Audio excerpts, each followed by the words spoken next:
Hi, and welcome to Three Layers of Strategic Storytelling. I'm delighted to have you join me here today for this webinar. My name is Vanessa Chase Lockshin, and I'm a fundraising and communications consultant, author, and trainer.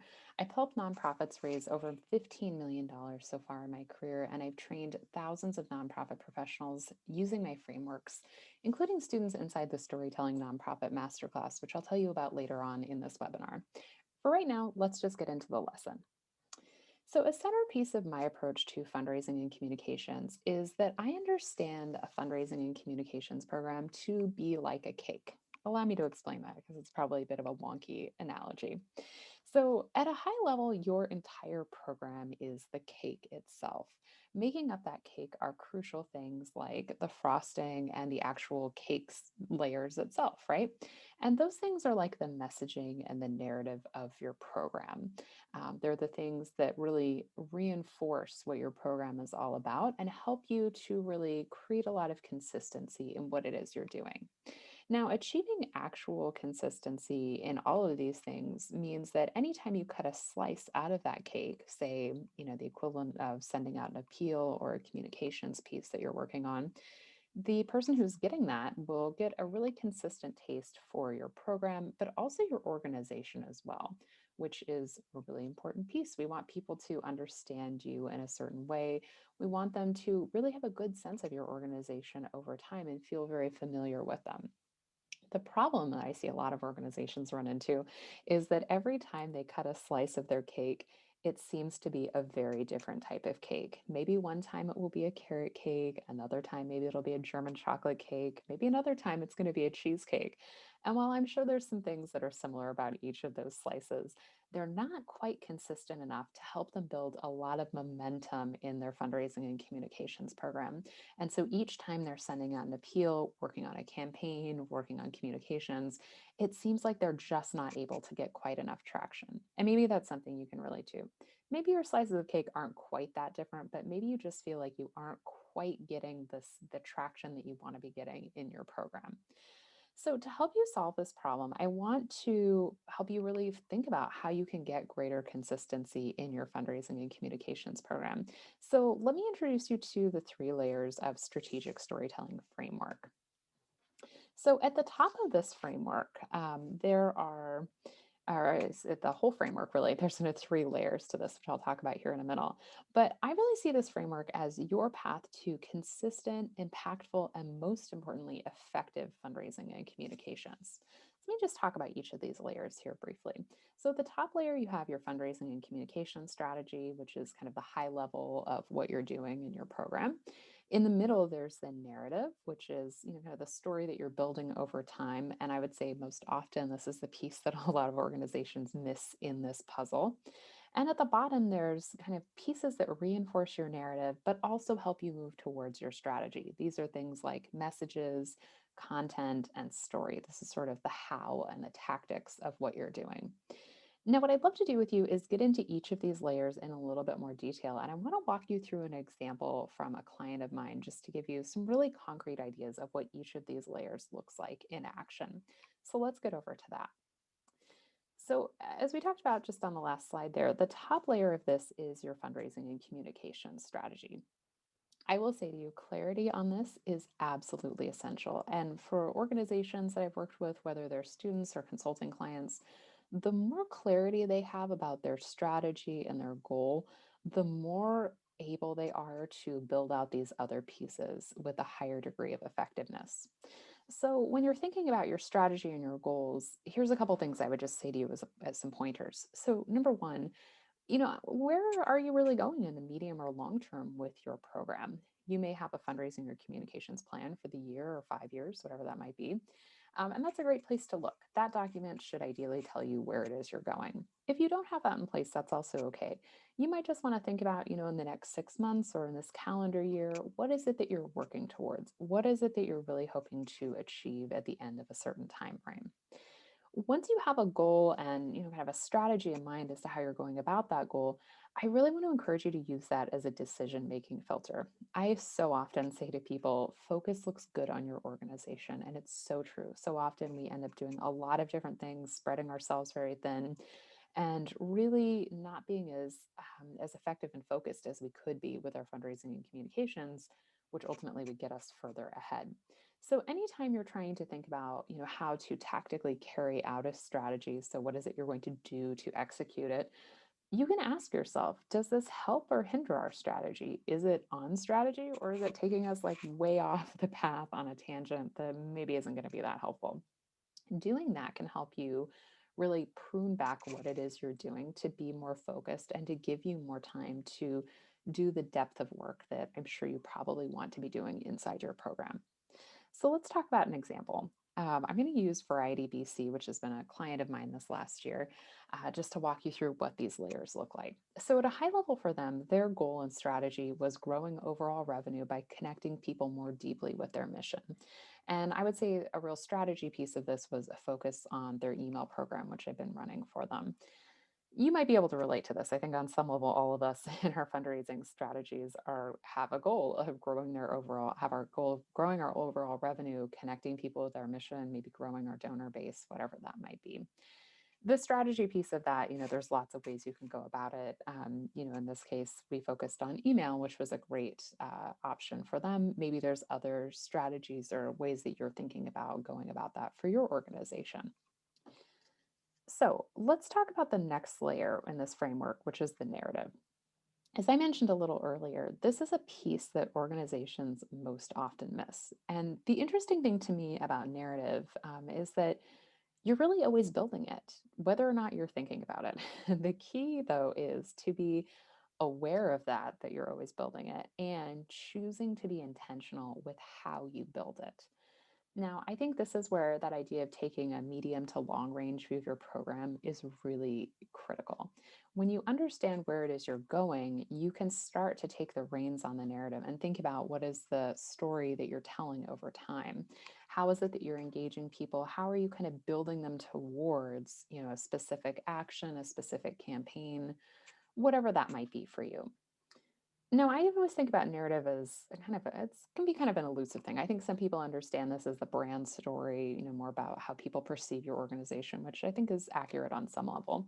But if you're thinking about, well, what does this actually look like for our organization? I would say that narrative characterizes the problem, the solution, and typically some key pieces of information. You can think about this as sort of a really kind of distilled version of what it is you want people to know at the end of a certain period of time, leading into a campaign, at the end of a campaign, whatever time frame you might be working with. Now, with narrative, sometimes you might work on different time frames for this. In the case of last year, and I think about my work, I would say that Variety DC kind of had like more of a long range narrative that we were continuously building over the year. You, however, might be working on campaign cycles. Maybe, you're running a campaign, in the next couple months. And so for the next 3 or 4 months, you're going to be focused on a specific narrative that you're building. And then maybe once the campaign is over, you're pivoting into a slightly different direction, maybe fundraising for a different type of program in your organization or a different service. And that's a totally okay thing to do. It's just important to know that you're pivoting at different points during the year and to be focused on what it is that you're building narrative for rather than trying to build many narratives at once that ultimately ends up being less effective for your organization. So, going back to the example from Variety BC, here's how I would kind of characterize the narrative that we built in 2020. And I would say it's kind of in three different bullet points. So, first, because of the pandemic and its financial impact, there is an unprecedented number of families with special needs kids coming to us for help.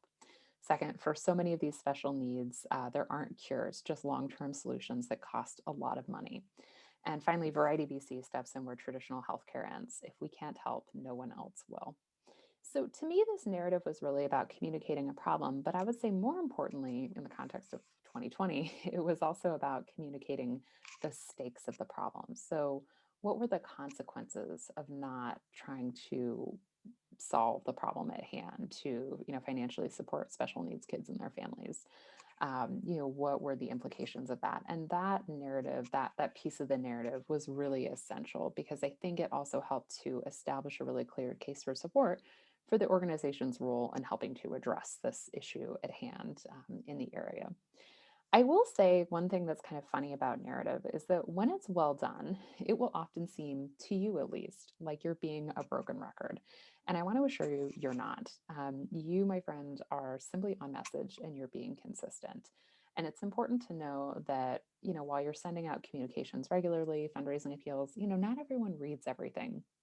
But also, we're bombarded with so many messages, so much information these days that someone may not necessarily remember what they received from you a few months ago or a few weeks ago. And so reminding them and reinforcing this narrative is a really critical part of what you're doing here. And of course, you don't have to say the same things verbatim all the time. And in fact, I would encourage you not to. And that's where your messages, content, and stories really come into play.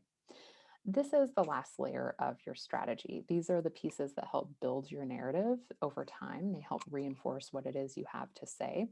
They also help you to dig into specific angles of your narrative. So maybe certain pieces of it that you want to highlight, certain things you really want people to connect with. I also think the other important thing about these kind of tactical pieces of our puzzle, of our strategy, is that they allow you to reach different audiences in different places. And they really allow you to get into the tactical weeds of what it is you're doing. And I think so often in a lot of fundraising and communications programs, it's tempting to go right into this piece. So we have a goal and we get right into the tactics. But the problem with that is that when we don't really have like a clear sense of what we're doing with those tactics, how they fit together, what narrative they're building, this is where we can start to end up with some pieces of cake that look very different from each other and ultimately are less consistent in the narrative and in the brand story that you might be telling about your organization. So I'll give you an example from Variety. This was an email from a week-long campaign that we ran. The first part of this email, which is over on the left-hand side of this slide, really draws on the narrative and builds a case for support leading into the first ask. And then after the first ask, over on the right-hand side image of this slide, we get into a specific story or vignette that really extrapolates on that narrative and really helps to go into a little bit more detail on it. I personally think that this kind of structure in an email works very well. It worked particularly well for this campaign and has for many other ones for them. In fact, this very email raised over $48,000 as a part of the campaign. So I think there's a lot to be said about the consistency. Sure, this one email raised a lot of money, but for many weeks leading into this campaign, we were building narrative. We were prepping people with the messaging and we were prepping the donors to get ready to really engage with a story and engage with a call to action. And I think when you can do that, when you can take that medium to long range view in your program, you will be much more effective at being able to do whatever it is, whether it's email fundraising, direct mail, social media work, however you want to think about that. There's a lot of good things that come from taking this kind of view and getting this kind of momentum going in your messaging and in your narrative for your organization.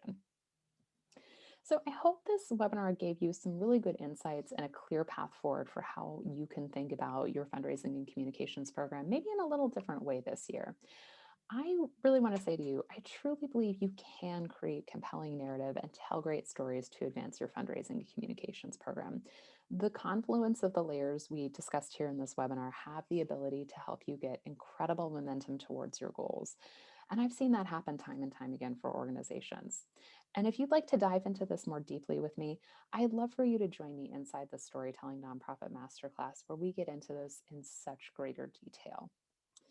Inside the Storytelling Nonprofit Masterclass, you'll get access to 4 modules that will walk you through how to tell great stories and build effective narrative.